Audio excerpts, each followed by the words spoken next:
তো আবার চলে এসেছি তোমাদের সামনে কাউতালি করতে। হাই, এই দেখো আমি চুটকি মেরে রেডি হয়ে নিলাম। তারপরে আমি একটু ঘ্যাম দেখিয়ে নিচ্ছি আমার থবড়া, একটা লাইক। এরপর আমরা রেডি হয়ে বেরিয়ে পড়েছি। এখানে আমার দিদি, আমার মা, আমার কাকি, দুটো বোন, বড় মা, আমরা সবাই মিলে যাচ্ছি। এখানে আমাদের গোল্লা রানী কিউটি পাই, এটা বড় মা। বড় মা আবার আপনাদের নাক এরকম করে দেখিয়ে দিল। Tata guys. এরপর আমাদের গঙ্গা, এটা আমি এখন পার করে নিচ্ছি নৌকোতে। দেখুন আমাদের গঙ্গা। এখানে আমি আর গোল্লা হাই হ্যালো করছি, কারণ আর কিছু জানি না কি করতে হয়, শুধু হাই হাই।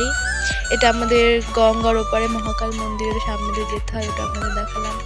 এখানে আবার আমার দিদি, শুধু হাই, আর কিছু আমরা জানি না গাইস, তো ম্যানেজ করে নিতে হবে। এরপরে আমি টোটোতে বসে পড়েছি। আমি আবার টোটোওয়ালার পাশে বসেছি গাইস, কারণ পেছনের সিটে আমার জায়গা হয়নি, আমাকে সবাই মিলে সামনে বসিয়ে দিয়েছে। এরপরে টোটো থেকে নেমে চলে আসলাম আমি স্টেশনের রাস্তায়। এখন আমি যাবো টিকিট কাটতে, তো চলো টিকিটটা কেটে নেওয়া যাক। এখানে আমরা টিকিট কাটা হয়ে গেছে, এবার আমরা চলে যাব লিফট করে ওপরে। তারপর আমরা উঠে পড়লাম, আপনাদের আবার দেখাচ্ছি কারণ আমার খেয়ে কাজ নেই। নেমে পড়েছি গাইস, তো চলুন। এরপরে ট্রেন আসবে, আমরা ট্রেনে উঠবো। আমার সিঁড়ি নামতে হচ্ছে গাইস, পায়ে ব্যথা। এরপরে ট্রেন ঢুকে পড়লো, আমরা একটু পরে ট্রেনে চেপে পড়বো।